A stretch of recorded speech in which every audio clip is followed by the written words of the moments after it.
Captain stood on the bridge of the Dawn's Edge and watched the stars shift back into normal space. After 3 months of faster-than-light travel, his ship had finally reached the coordinates given by the alien transmission. His heart pounded in his chest. This was it. First contact with an alien civilization. "Captain, I'm detecting multiple ships ahead," said Lieutenant at the sensor station. 15 vessels. They're not moving toward us." Nodded. "Open a channel. Let's say hello." The main screen flickered to life. An alien face appeared. It had 4 eyes arranged in a square pattern and skin that looked like blue crystal. The creature's mouth moved, and the translation device turned its sounds into words. "Greetings, humans of Earth. I am Speaker of the Galactic Council. We have been waiting for you." Dr. Park stepped forward from her position near the weapons console. She was supposed to be the chief engineer, but right now she just felt like a kid meeting something from a dream. "You've been waiting. How did you know we were coming?" Speaker's expression didn't change. Couldn't tell if that was a smile or not. "We detect all new species when they achieve faster-than-light travel. You are the 347th species to join the galactic community. Welcome." 347. The number hit like a punch. Humanity wasn't special. They were just another newcomer. The next 6 hours were a blur of information. Speaker explained the Galactic Council, a government that included hundreds of species from thousands of worlds. They had laws, trade agreements, and a military that kept the peace. Mostly. "We will need to evaluate your civilization," said. "Standard procedure. Please transmit your military capabilities, technology level, and population data." Ambassador handled the transmission. She was a small woman with sharp eyes and a calm voice that made everyone trust her. She had been chosen specifically for this moment.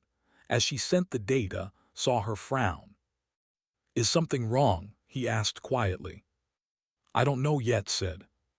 The response came an hour later.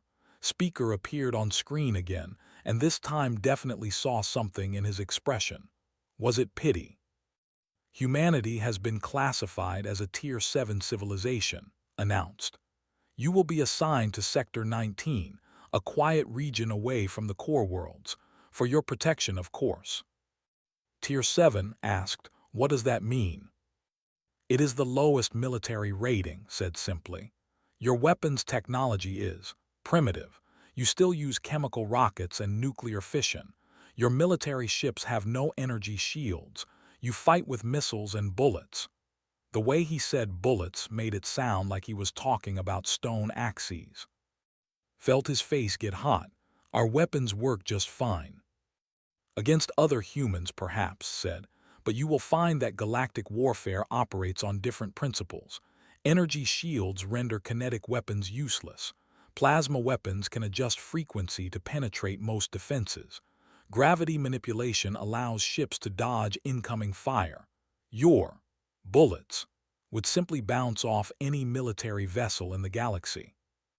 The bridge went silent. Looked like she wanted to argue, but she closed her mouth. "We will send technical data," continued. "You may purchase basic plasma weapons and shield generators from authorized dealers. Until then, stay in your assigned sector. There are empires in the core regions that would see your species as easy prey." The transmission ended, looked around his bridge. Everyone looked shocked. Tier 7 said quietly, "Dead last." Over the next 3 weeks, the Dawn's Edge traveled to the assigned sector. They passed through regions controlled by different alien species. Each one barely acknowledged them. A few sent automated messages that amounted to "stay out of our way." Spent most of her time in her quarters, reading through the technical data the Council had sent. Found her there one evening, surrounded by holographic displays. "Can't sleep?" he asked. "I'm looking at their weapons," said. "The plasma guns, the energy shields, all of it." "Impressive, right?" "I guess." Waved her hand and one display grew larger. "But I keep wondering about something. They said kinetic weapons don't work. Bullets bounce off shields. But why?" They explained it. The shields deflect solid matter. Right, but, bit her lip. Shields need power. They generate a field that pushes objects away. But what if the object is moving really, really fast? Fast enough that the shield can't react in time. Shrugged, they've been using this technology for thousands of years. I think they know what works. Maybe, didn't look convinced. They reached Sector 19 a week later. It was a sparse region with only 3 human colonies and a small trading station run by an alien named. Looked like a tall insect with too many arms and eyes that glowed in the dark. Arranged a meeting with at the trading station and went with her. Shop was full of alien technology. Weapons, shield generators, medical supplies. Everything had a price tag that made stomach hurt. "You want to buy protection," said. It wasn't a question. His voice sounded like wind through metal pipes. "We need to defend our colonies," said. "With Tier 7 status, you are targets." Picked up a small plasma pistol. "This is the cheapest weapon that will damage a military shield. Costs 50,000 credits.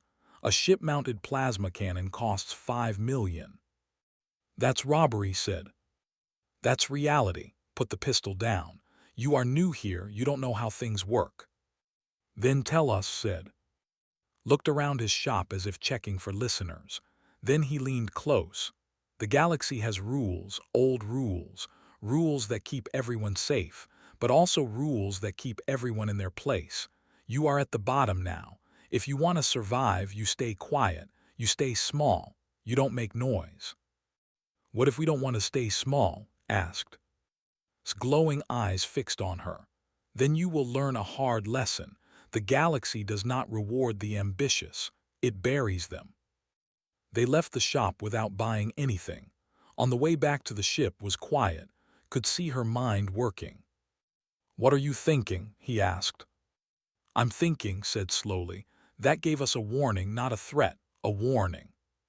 "Warning about what?" "About what happens if we don't follow the rules." Looked back at the trading station. Maybe the rules need to change. Laughed, but it sounded hollow. "We're Tier 7, we don't get to change rules." "Not yet," said quietly. That night couldn't sleep. He kept thinking about what it said. Stay quiet, stay small, don't make noise. His whole life he'd been taught that humanity reached for the stars because they refused to accept limits. Now the galaxy was telling them to accept the biggest limit of all. He walked to the observation deck and found there, staring at the stars. "Can't sleep either," she asked. "Too much on my mind." They stood in silence for a while, then said, "I'm going to figure it out." "Figure what out?" "Why kinetic weapons don't work, what we're missing. There has to be something."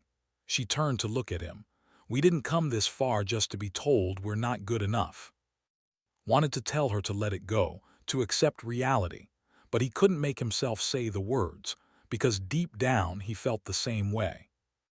"Good luck," he said instead. Smiled, "We're human, we make our own luck." Commander Wu Jin hated border patrol duty. 3 months of flying back and forth through empty space, watching sensors that showed nothing but rocks and distant stars. His ship, the Guardian's Watch, was one of 5 vessels assigned to protect humanity's outer colonies. It wasn't enough, but it was all Earth could afford after buying those expensive plasma weapons from the Council dealers.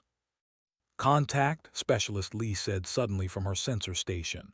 "Multiple ships just dropped out of FTL, bearing 270, distance 8 million kilometers." Wu straightened in his chair. "Identification." "Running it now." His fingers flew across her console. "Signatures match. Dominion 7 warships. No, wait, 12 more dropping in." Wu's blood went cold. The Dominion was a Tier 3 civilization. They were raiders, bullies who took what they wanted from weaker species, and they were heading straight for Outpost Jericho. "Red alert. Contact the colony, tell them to evacuate." Wu opened a channel to the other patrol ships. "All vessels form up on my position. We have incoming hostiles." "Sir, the ships are accelerating," said.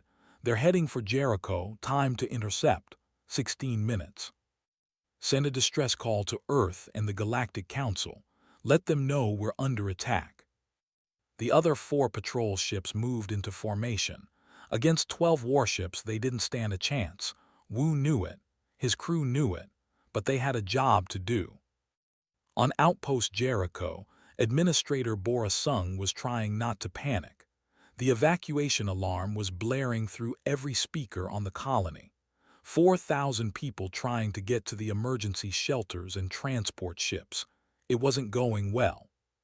"We don't have enough ships," her assistant yelled over the noise. "We can fit maybe 2,000 in the transports. The rest have to go to the underground bunkers." "Then that's what we do," Bora said. "Get the children and elderly on the transports first. Everyone else to the bunkers. Move." She ran through the corridors, helping people, answering questions, trying to stay calm. This was her colony. These were her people. She'd promised to keep them safe. Through the windows, she could see the stars. Somewhere out there they were coming, and all she could do was hide her people and hope. Wu's patrol group met the fleet at the 7 million-kilometer mark.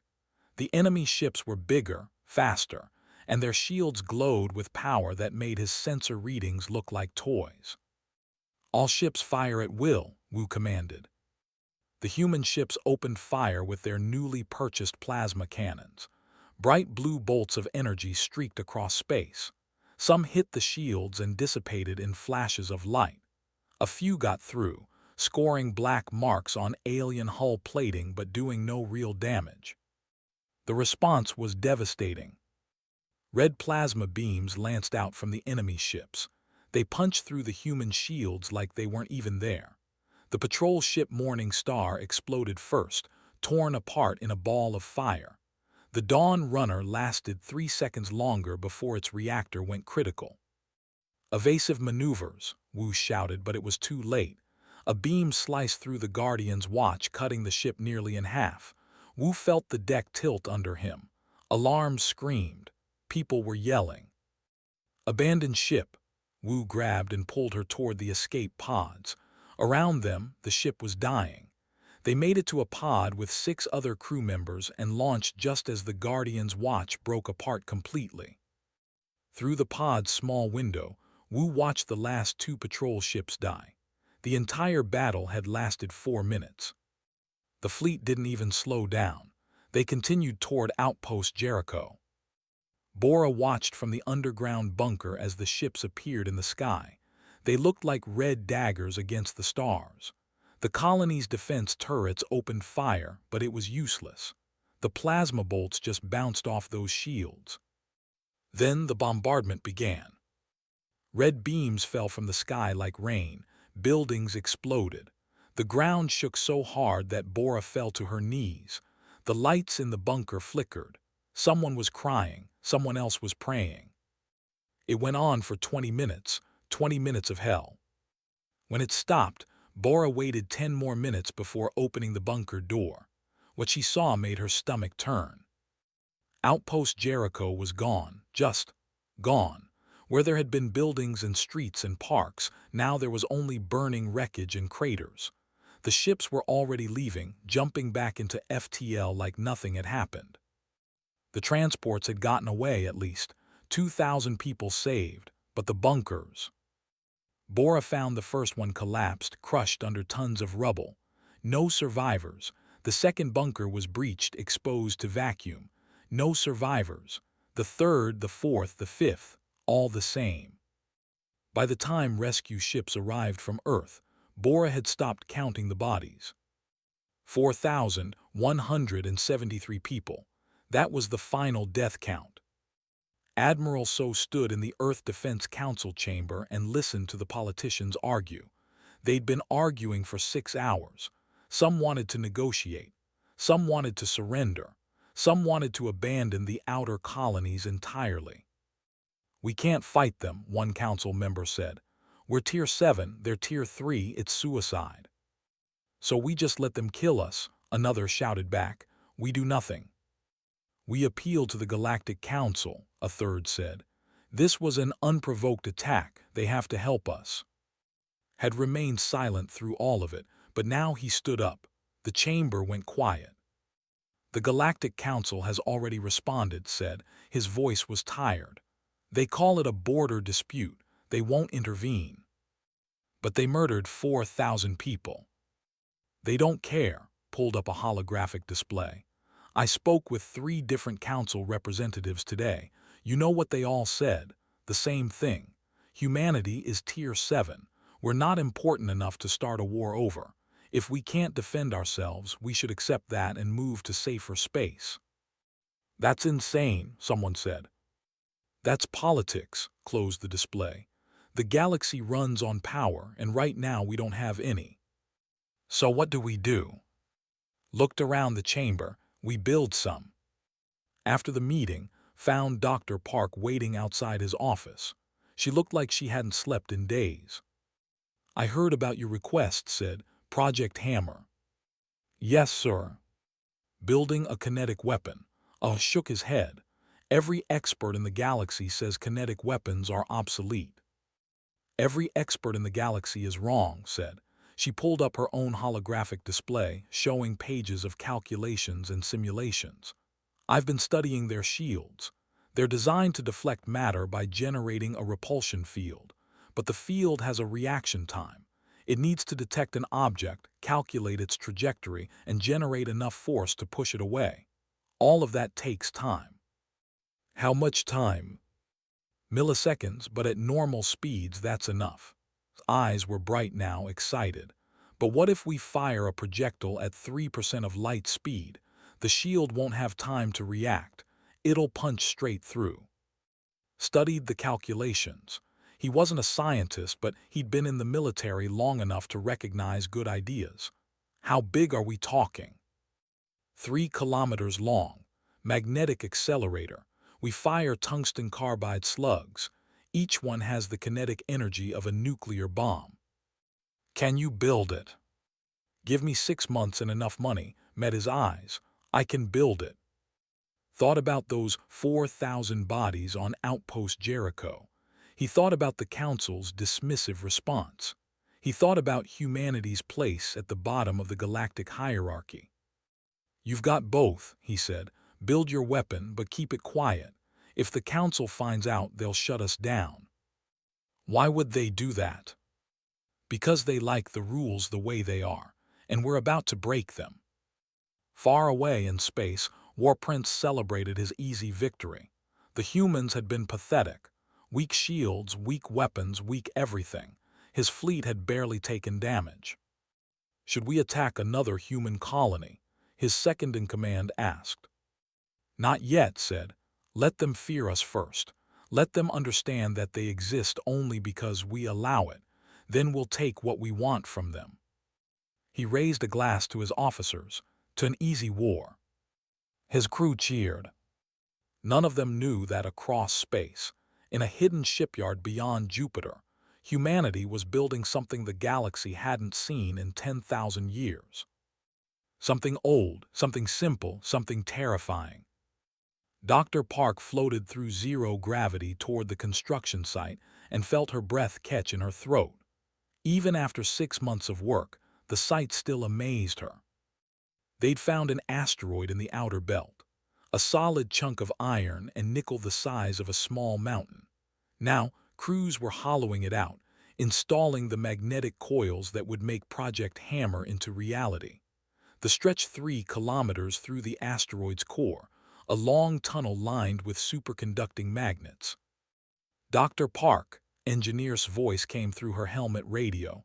We need you in Section 7. There's a problem. Sighed. There was always a problem. She kicked off towards Section 7, navigating through the maze of construction tunnels that had been carved into the rock. She found in the main acceleration chamber, staring at a holographic display. He looked worried. What's wrong? Asked.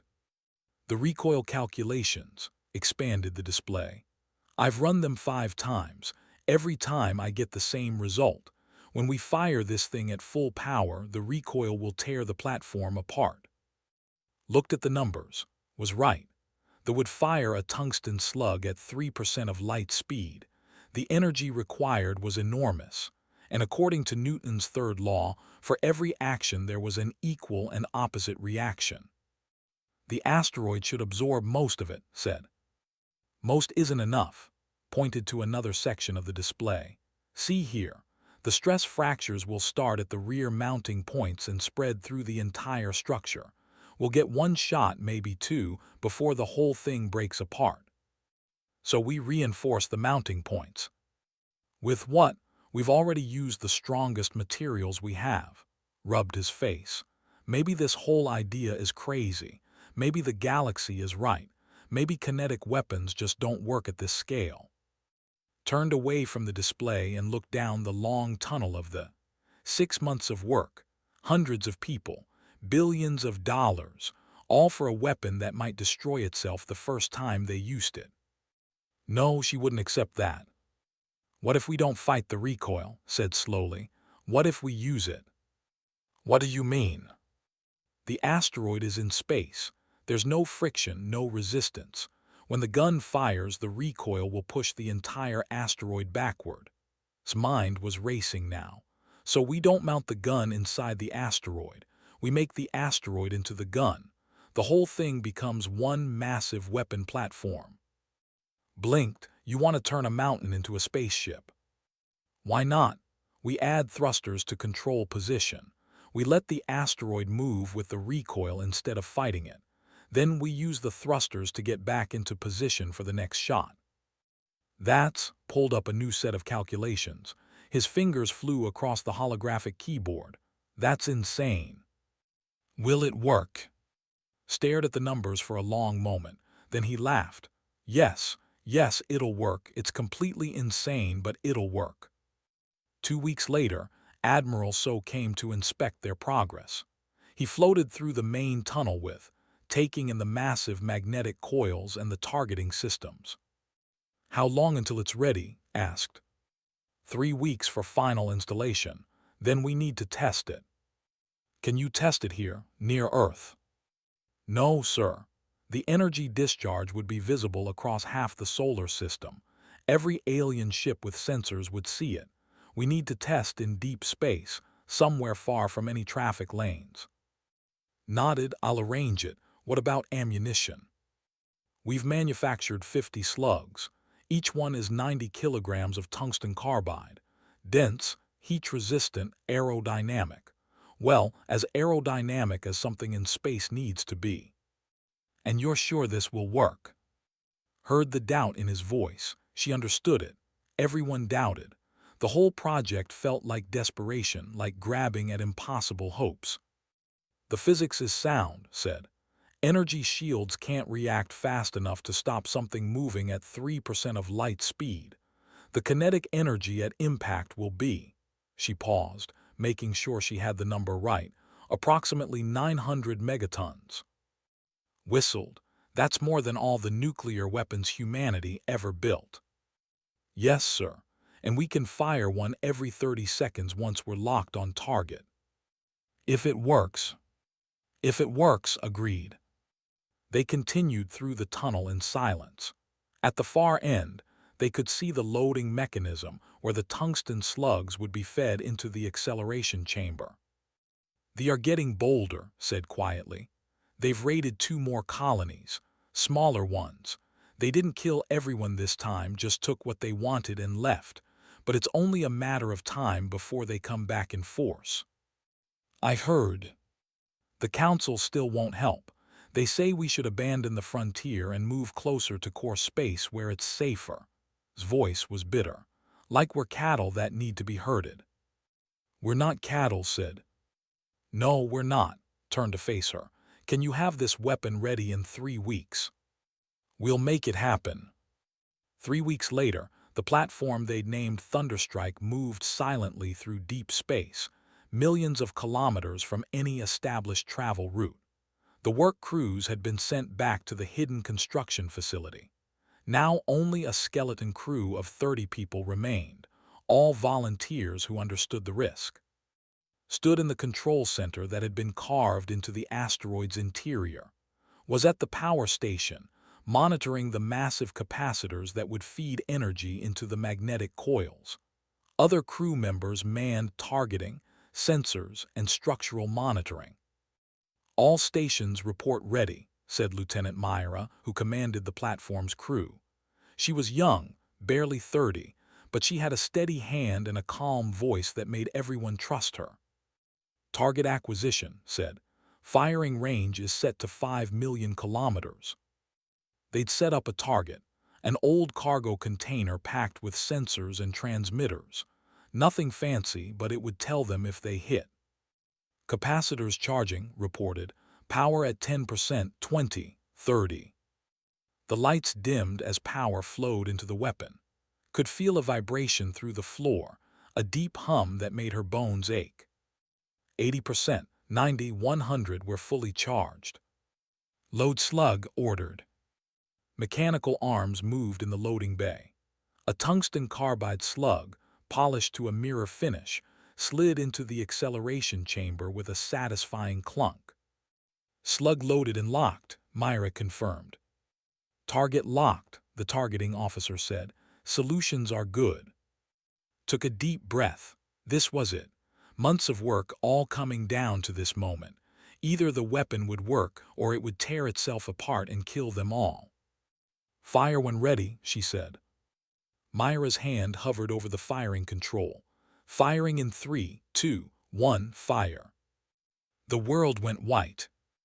Later, would learn that the magnetic coils had generated a field strong enough to accelerate the slug to 100,000 kilometers per second in just 3 seconds. The energy discharge lit up sensor screens across 3 star systems. The recoil pushed the entire asteroid backward at 15 meters per second, exactly as calculated. But in that moment, all knew was noise and light and shaking that felt like the hand of God. Then it stopped. The lights came back on, the shaking ended. Ears were ringing, but she was alive. "Damage report," Myra said calmly. "Structural integrity at 93%, someone reported. Minor fractures in sections 4 and 8, nothing critical. Power systems nominal. Life support green. Targeting is, wait." The targeting officer's voice rose. "I'm getting telemetry from the target." Everyone went silent. The target registered impact at 5 million kilometers, exactly where we aimed. Time of flight, 3.57 seconds. The slug hit dead center. The officer looked up, his face amazed. The container was vaporized, just gone, nothing left but expanding plasma. The control room erupted in cheers. People were hugging, laughing, crying. Picked up and spun her around in the low gravity. "It works," he shouted. "It actually works." Felt tears on her face. Months of doubt, months of work, months of everyone telling her it was impossible. And now. "Reload," she said. "Let's fire again. I want to make sure it wasn't luck." They fired 3 more times that day. Each shot was perfect. Each target was destroyed. By the end of it, knew they had something special. But far across the galaxy, sensors had detected those test firings. Energy spikes that didn't match any known weapon. Flashes of light that appeared and disappeared in seconds. On a dozen worlds, in 100 ships, analysts looked at the data and couldn't figure out what they were seeing. Most dismissed it as sensor errors or natural phenomena. But a few kept watching. A few wondered what the humans were doing out there in the dark. And on a warship preparing for another raid, Warprince heard reports of strange energy readings near human space. He dismissed them without a second thought. After all, what could the humans possibly do? They were Tier 7, weak, helpless prey. He would learn different soon enough. Captain stood on the bridge of his new command, the Defiant, and watched the armada drop out of faster-than-light travel. 47 warships. He counted them twice to be sure. 47 ships against Earth's defense fleet of 23 vessels.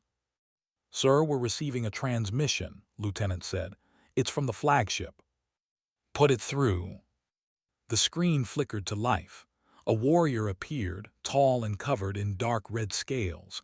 His eyes were yellow, his teeth sharp. This was War Prince, the one who had destroyed Outpost Jericho. "Humans," said. His voice was smooth, almost pleasant. "I am War Prince of the Dominion. I come with terms of your surrender." Kept his face neutral. "We don't surrender." Laughed. "You have no choice. You are Tier 7, we are Tier 3. You saw what happened to your colony. That was a warning. This time, if you resist, I will burn you to ash. Earth is well defended." "By what? Your toy ships, your borrowed weapons," leaned forward. "I have 47 warships. Each one could destroy your entire fleet alone. You have no chance. Surrender now and I will be merciful. Your species will live. As servants, yes, but alive." Felt anger rise in his chest, but he pushed it down. Anger wouldn't help now. "And if we refuse? Then I will show the galaxy what happens to insects who think they can stand against their betters." Smiled. "You have 1 hour to decide. After that, I begin the bombardment." The transmission ended. "Well," said quietly, "he seems nice." Despite everything, almost laughed. "Get me a line to Admiral." "Already connected, sir," the communications officer said. Admiral's face appeared on a side screen. "You heard?" "Every word. Is the Thunderstrike in position?" "Affirmative. Dr. Park reports they're ready to fire on your command." Looked at the tactical display. The fleet was holding position at the edge of Earth's orbital space, confident and unconcerned. The Thunderstrike was hidden behind Jupiter's moon Ganymede, invisible to their sensors. "What about the Council?" asked. 16 different civilizations are watching," said.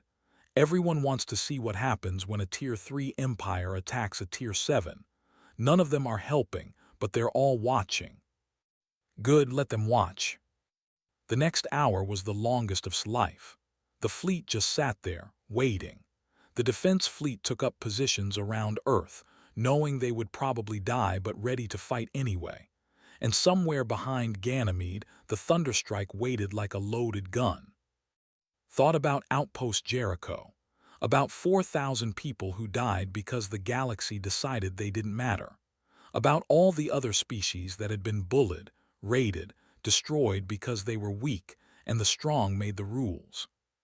"Sir," said, "time's up, they are moving." The 47 warships began to advance. Their shields glowed with power, their weapons charged.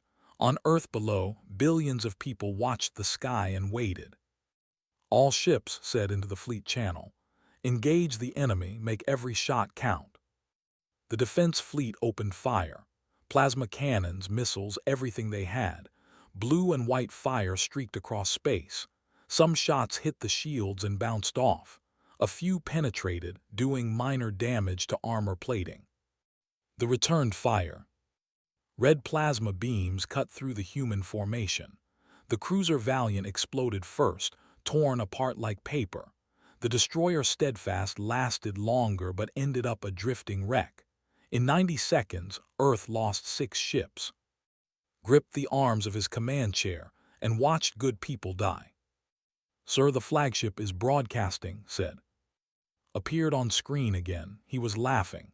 "Is this your best? Your defense fleet is pathetic. I've fought nursery schools that put up better fights." "Keep him talking," said quietly. Then he switched to a secure channel. "Thunderstrike, this is Defiant. You are cleared to engage." Behind Ganymede, Lieutenant Myra received the order with a sense of calm that surprised her. 6 months ago, she'd been a junior officer on a patrol ship. Now she commanded a weapon that might change galactic history. Or might kill them all. That was still a possibility. "All stations battle ready," Myra said. "Dr. Park, are we charged?" Checked her console.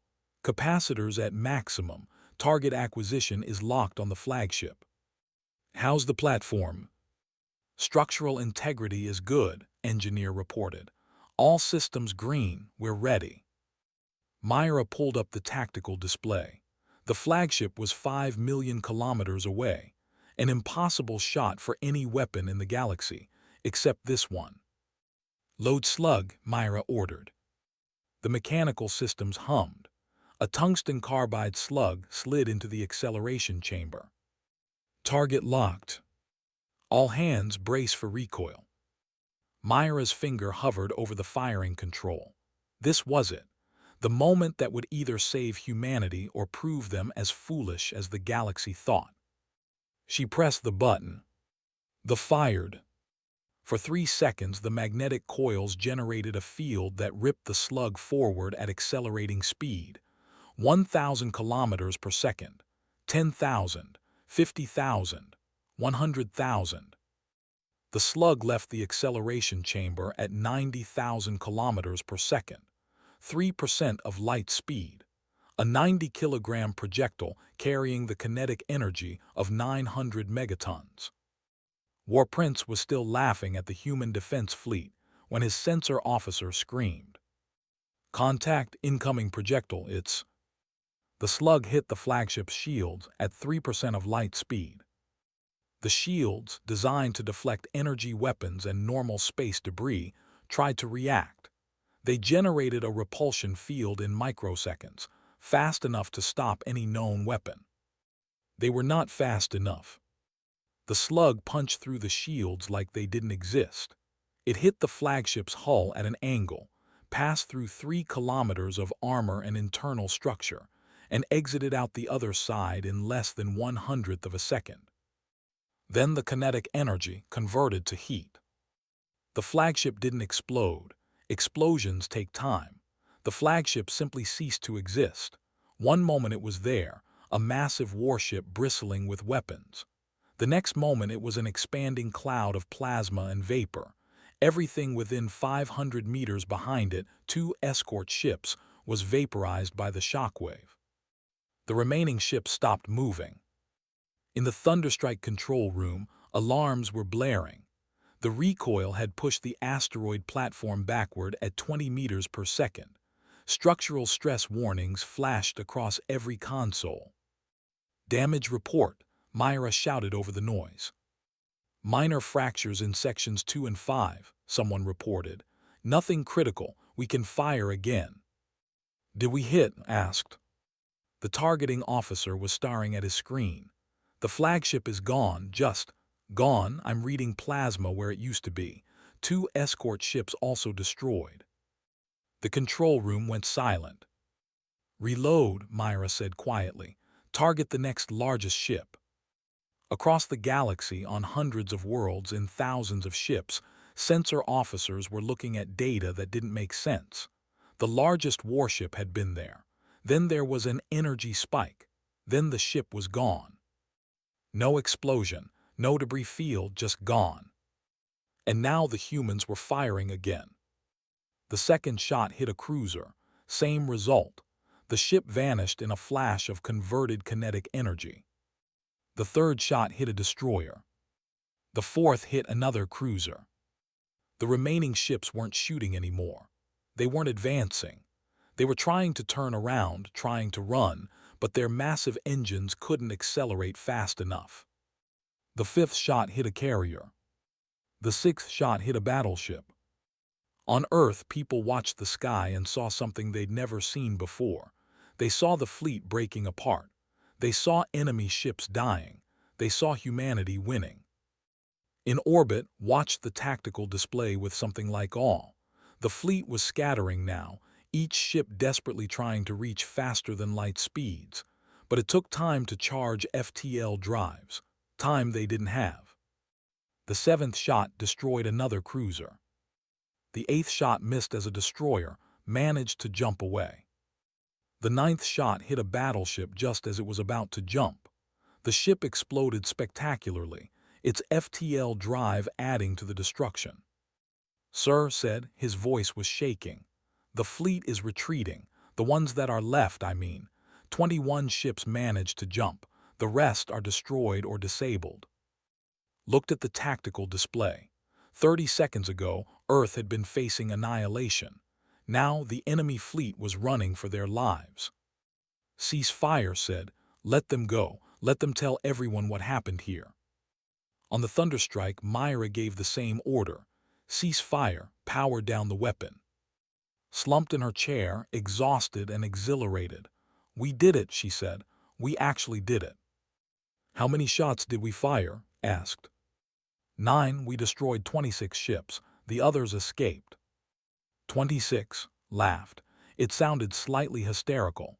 We destroyed 26 Tier 3 warships with a Tier 7 weapon. Pulled up her console and started checking the data recordings. The galaxy needs to see this, all of it, every shot, every impact. We need them to know what happened. Why? Myra asked. Because, said, the rules just changed. And across the entire galaxy, for 17 minutes, every communication channel, every broadcast, every data stream went completely silent. Billions of beings had just watched humanity fire a weapon that shouldn't exist, a weapon that ignored shields, a weapon that deleted ships from space, a weapon that broke every rule the galaxy had followed for 10,000 years. The silence was the sound of a galaxy, realizing that nothing would ever be the same. Ambassador had never seen the Galactic Council chamber this full. Every seat was occupied. Representatives from 347 species all here, all watching her. The silence was heavy. Speaker, the same alien who had welcomed humanity 8 months ago, stood at the central podium. His 4 eyes looked tired. The emergency session is now in order, said. We are here to discuss the incident at Earth, the use of kinetic weapons by humanity against the Dominion. Incident, said. She'd been given permission to speak directly, something rare for a Tier 7 representative. Is that what we're calling an attempted genocide now? His expression didn't change. War Prince attacked without council authorization. His actions were illegal. However, humanity's response has created a situation that requires immediate attention. Another representative stood up. This one looked like a floating jellyfish made of light. Humanity has violated the treaty of, they have used kinetic weaponry. This is forbidden. Forbidden, felt her anger rising. Where in our admission documents does it say kinetic weapons are forbidden? We were never told about any treaty. It is understood, the jellyfish alien said. All civilized species understand that kinetic weapons are unacceptable. They were banned 10,000 years ago after the Shattering Wars nearly destroyed the galaxy. We're newcomers, said. We didn't fight in your ancient wars. We weren't part of your treaties. We built a weapon to defend ourselves because nobody else would help us. You built a weapon that ignores shields, another representative said. This one looked like a crystalline spider. You have destabilized the entire balance of power. Good, said. The word echoed in the chamber.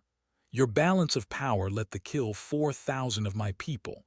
Your balance of power told us to accept our place at the bottom and be grateful we were allowed to survive. Well, we survived, and we did it our way. The chamber erupted in noise. Representatives shouting, arguing, some demanding humanity be punished, others calling for sanctions. Had to activate the silence field 3 times before order returned. Then a new voice spoke. Perhaps we should hear the full story. Everyone turned. From a section of the chamber that had been empty before, a new figure emerged. It looked like the merchant, the insect-like alien with too many arms, but it moved with an authority that had never shown. Council Prime, speaker said, bowing slightly. We didn't know you would attend. This matter requires it. Council Prime moved to the central podium, realized with shock that wasn't just any council member. He was the Prime, the leader of the entire council. 10,000 years ago, said, his wind chime voice carrying through the chamber, the galaxy was at war. Not small wars, not border disputes, total war, species fighting for survival. And the weapon of choice was kinetic acceleration. Mass drivers, weapons that turned asteroids into planet killers. The chamber was silent now. Everyone knew this history, but hearing it from the Prime made it real. The Shattering Wars lasted 300 years, continued. 42 species went extinct. Hundreds of worlds became uninhabitable. The destruction was so complete that we almost destroyed ourselves. When the wars finally ended, the survivors made a pact. We would never use kinetic weapons again. We would develop energy shields and plasma weapons. We would fight, yes, but in controlled ways. Ways that wouldn't end all life in the galaxy. That pact saved us, the crystalline spider said, and now the humans have broken it. The humans were never part of that pact, said. They couldn't break what they never agreed to. He turned to look at. But that doesn't change the danger. Other species watched what happened at Earth. They saw kinetic weapons work. And now they want them too. Stomach sank. What do you mean? Activated a holographic display. It showed data streams, communications, sensor readings.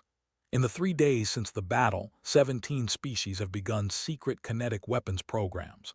34 more are considering it. The Tier 3 empires are panicking because their shields are useless. The Tier 5 and 6 civilizations see an opportunity to level the playing field. Within a year, the galaxy will be armed with weapons that can destroy planets. That's not our fault, said, but her voice lacked conviction. No, agreed. But it is your responsibility. You opened this door. Now we must decide what to do about it. The debate lasted for 6 more hours. Some wanted to force humanity to destroy their weapon.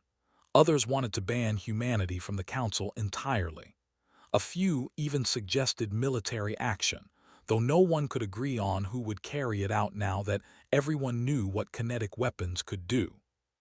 Finally, called for silence. I propose a different solution. Humanity will share their kinetic weapons technology with the Council. The Council will regulate its use and distribution. Any species found using kinetic weapons offensively will face immediate sanctions. The weapons will be for defense only.